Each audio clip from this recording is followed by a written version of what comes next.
ಹುಟ್ಟಿದರೆ ಕನ್ನಡ ನಾಡಲು ಹುಟ್ಟಬೇಕು. ನಮಸ್ಕಾರ, ಎಲ್ರಿಗೂ ಸ್ವಾಗತ ಮತ್ತೊಂದು ದೆವ್ವದ ಕಥೆಯೊಂದಿಗೆ. ಎಲ್ಲರೂ ಚೆನ್ನಾಗಿದ್ದೀರಾ ಅಂತ ಅಂದ್ಕೊಂಡಿದ್ದೀನಿ. ಕಥೆನ ಪೂರ್ತಿಯಾಗಿ ಕೇಳಿ ಆಮೇಲೆ ವಿಡಿಯೋಗೆ ಲೈಕ್, ಕಮೆಂಟ್, ಶೇರ್ ಮಾಡಿ. ಹಾಗೆ ಚಾನಲ್ಗೆ ಸಬ್ಸ್ಕ್ರೈಬ್ ಕೂಡ ಮಾಡ್ಕೊಳ್ಳಿ. ಈ ಒಂದು ಕತೆ ಆಗಿರೋದು ಬಂದ್ಬಿಟ್ಟು ಅಥಣಿ ಹತ್ರ ಇರುವಂತಹ ದರೂರು ಈ ಒಂದು ಊರಲ್ಲಿ ಆಗಿರುವಂತಹ ಒಂದು ಘಟನೆ. ಈ ಒಂದು ಘಟನೆ ನಮಗೆ ತಿಳಿಸ್ಕೊಟ್ಟಿರೋ ಬಂದ್ಬಿಟ್ಟು ಶಶಾಂಕ್ ಅಂತ ಹೇಳಿ ಅವರ ಹೆಸರು. ಇವರು ಮೂಲತಃ ಆ ದರೂರು ಊರಲ್ಲೇ ವಾಸವಾಗಿರುವಂಥವ್ರು.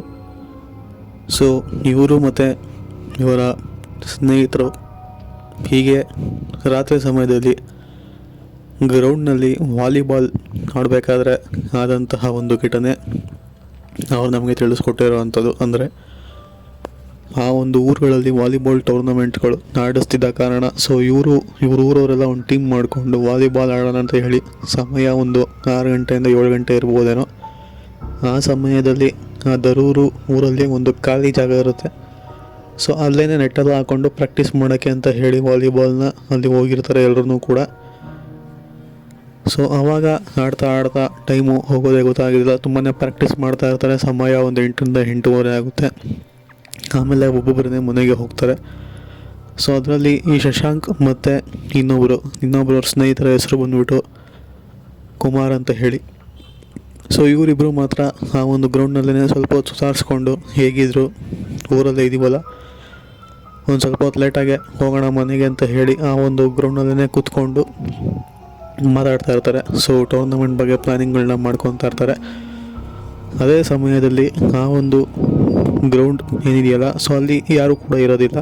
ಹಾಗೆ ಊರು ಕೂಡ ಸ್ವಲ್ಪ ಒಳಗಡೆ ಹೋಗಬೇಕು. ಅಂದರೆ ಆ ಒಂದು ಖಾಲಿ ಜಾಗದಿಂದ ಊರು ಅಷ್ಟಾಗಿ ಕಾಣಿಸೋದಿಲ್ಲ, ಬಟ್ ಆದರೂ ವಾಕಬಲ್ ಡಿಸ್ಟೆನ್ಸ್ ಅಂತಲೇ ಹೇಳಿರುವಂಥದ್ದು. ಸೊ ಇವರು ಕೂಡ ನಡ್ಕೊಂಡು ಹೋಗಬೇಕಾಗಿರುತ್ತೆ. ಸರಿ, ಸಮಯ ಹೇಗಿದ್ರು 8:30 ಆಗಿದೆಯಲ್ಲ. ಸೊ ಇನ್ನೊಂದು 1/4 ಗಂಟೆ ಅರ್ಧ ಗಂಟೆ ಕೂತ್ಕೊಂಡು 9 ಗಂಟೆ ಹಂಗೆ ಹೋಗೋಣ ಅಂತ ಹೇಳಿ ಕುಮಾರ್ ಮತ್ತು ಶಶಾಂಕ್ ಇಬ್ಬರು ಕೂಡ ಆ ಗ್ರೌಂಡ್ನಲ್ಲಿ ಕೂತಿರ್ತಾರೆ. ಸೊ ಆ ಸಮಯದಲ್ಲಿ ಅವರಿಗೆ ಅದೇ ಒಂದು ಗ್ರೌಂಡ್ನಲ್ಲಿ ಯಾವುದೋ ಒಂದು ಮಗು ಅಳೋ ಶಬ್ದ ಕೇಳಿ ಬರುತ್ತೆ. ಸೊ ಈ ಗ್ರೌಂಡ್ನಲ್ಲಿ ಇಲ್ಲಿ ಯಾರು ಮಗು ಅಳ್ತಿದೆಯಲ್ಲ, ಸೊ ಯಾರು ಮಗುನ ಎಲ್ಲಿ ಬಿಟ್ಟು ಹೋಗಿದಾರಲ್ಲ, ಸೊ ಎಲ್ಲಿಂದ ಶಬ್ದ ಬರ್ತಿದೆ ಅಂತ ಹೇಳಿ ಇಬ್ಬರು ಕೂಡ ಅವರು ಮಾತಾಡ್ತಿದ್ರಲ್ಲ. ಸೊ ಆ ಮಾತಾಡೋದನ್ನ ಬಿಟ್ಟು ಹುಡ್ಕೋದಕ್ಕೆ ಮುಂದಾಗ್ತಾರೆ. ಆ ಒಂದು ಮಗು ಅಳೋ ಶಬ್ದದಿಂದ ಆ ಶಬ್ದನ ಹಿಂಬಾಲಿಸ್ಕೊಂಡು ಹೋಗಿ ಹುಡ್ಕೋದಕ್ಕೆ ಶುರು ಮಾಡ್ತಾರೆ. ಇಬ್ಬರು ಕೂಡ ಒಂದೊಂದು ದಿಕ್ಕಿನಲ್ಲಿ ಹುಡುಕ್ತಿರ್ತಾರೆ. ಆದರೆ ಶಬ್ದ ಯಾವ ಕಡೆಯಿಂದ ಬರ್ತಿದೆ ಅಂತ ಅವರಿಗೆ ಕರೆಕ್ಟಾಗಿ ಕ್ಲಾರಿಟಿ ಸಿಗ್ತಾ ಇರೋದಿಲ್ಲ. ಆಮೇಲೆ ಇಬ್ಬರು ಕೂಡ ಒಟ್ಟಿಗೆ ಸೇರಿ ಹುಡ್ಕೋಣ. ಸೊ ಇಬ್ಬರು ಒಂದೊಂದು ಕಡೆ ಹೋದರೆ ಆಗೋದಿಲ್ಲ. ಶಬ್ದ ನಿನ್ನ ಕಡೆನೂ ಬರೋ ಥರ ಕೇಳಿಸ್ತಿದೆ, ನನ್ನ ಕಡೆನೂ ಬರೋ ಥರ ಕೇಳಿಸ್ತಿದೆ ಅಂತ ಎಲ್ಲ ಹೇಳಿ ನಂತರ ಇಬ್ಬರೂ ಕೂಡ ಅದೇ ಒಂದು ಶಬ್ದನ ಹಿಂಬಾಲಿಸ್ತಾ ಹೋಗ್ತಾರೆ. ಹಾಗೆ ಹೋಗ್ತಾ ಅವ್ರಿಗೆ ಅಲ್ಲೊಂದು ಸಣ್ಣ ಮಗು ಸಿಗುತ್ತೆ, ಚಿಕ್ಕ ಮಗು ಸಿಗುತ್ತೆ. ಅದು ಏಕಾಂಗಿಯಾಗಿ ಅಳ್ತಾ ಅಲ್ಲಿ ಬಿದ್ದಿರುತ್ತೆ. ಅಂದರೆ ಯಾರು ಮಲಗಿಸ್ಬಿಟ್ಟು ಹೋಗಿರ್ತಾರೆ. ನಂತರ ಇವರಿಬ್ಬರು ಆ ಮಗುನ ಎತ್ಕೊಂಡು ಅಲ್ಲಿಂದ ಊರಿಗೆ ಕರ್ಕೊಂಬರ್ತಾರೆ. ಆ ಒಂದು ಮಗುನ ಕರ್ಕೊಂಬಂದು ಈ ಥರ ಗ್ರೌಂಡಲ್ಲಿ ಈ ಮಗು ಸಿಕ್ತು. ಸುತ್ತಮುತ್ತ ಯಾರೂ ಕೂಡ ಇರಲಿಲ್ಲ. ಈ ಮಗು ಒಂದೇ ಅಳ್ತಿತ್ತು ಅಂತ ಹೇಳಿ ಕೊನೆಗೆ ಊರಿನಲ್ಲಿ ಒಬ್ಬರು ಮನೆಗೆ ಕೊಟ್ಬಿಟ್ಟು ಹೋಗಿರ್ತಾರೆ. ಸೊ ಅವ್ರ ಕಡೆ ಅವ್ರು ಬಂದರೆ ಆ ಮಗುನ ಅವ್ರಿಗೆ ಒಪ್ಸೋಣ ಅಂತ ಹೇಳಿ ಊರಿನ ಮುಖ್ಯಸ್ಥರಿಗೆ ಕೊಟ್ಬಿಟ್ಟು ಹೋಗಿರ್ತಾರೆ.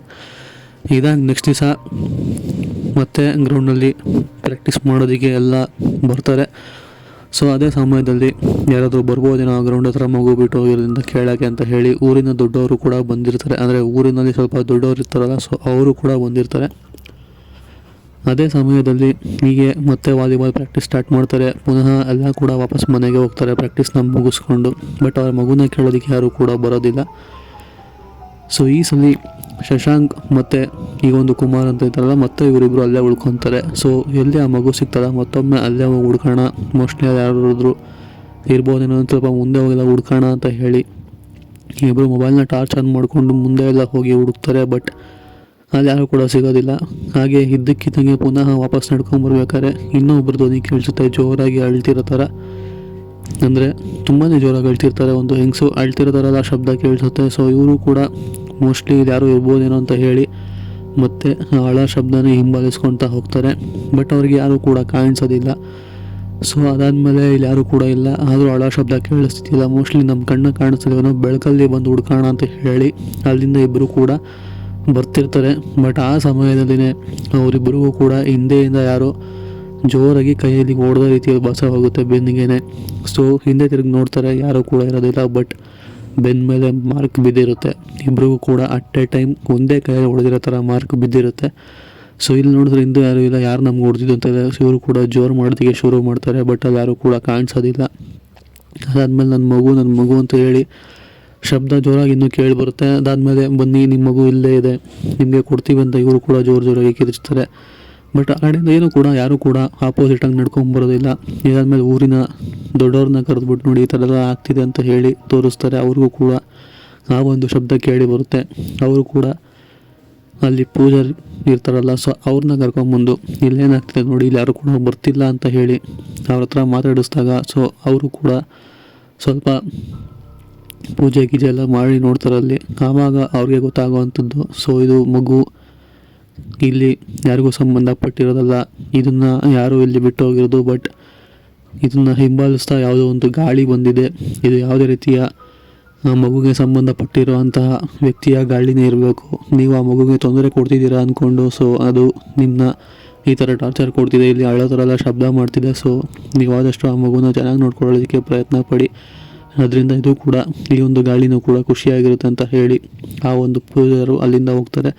ಸೊ ಇದಾದಮೇಲೆ ಆ ಒಂದು ಗ್ರೌಂಡ್ಗೆ ಸುತ್ತ ಪೂಜೆ ಮಾಡಿ ಅಲ್ಲಲ್ಲಿ ನಿಂಬೆಹಣ್ಣುಗಳನ್ನೆಲ್ಲ ಕಟ್ಬಿಟ್ಟು ಸೊ ಈ ಗ್ರೌಂಡ್ಗೆ ಇನ್ನು ಮುಂದೆ ಯಾರೂ ಕೂಡ ಬರಬಾರ್ದು ಅಂತ ಹೇಳಿ ಅಲ್ಲಿಂದ ಹೊರಟೋಗ್ತಾರೆ ಊರಿನ ದೊಡ್ಡವರು ಕೂಡ. ಸೊ ಅದಾದಮೇಲೆ ಆ ಒಂದು ಗ್ರೌಂಡ್ ಹಾಗೆ ಖಾಲಿ ಬಿದ್ದಿರೋವಂಥದ್ದು ಈಗಲೂ ಕೂಡ ಶಬ್ದ ಕೇಳಿ ಬರುತ್ತೆ ಅಂತ ನೀವು ಒಂದು ಶಶಾಂಕ್ ಅವರು ಹೇಳಿರುವಂಥದ್ದು.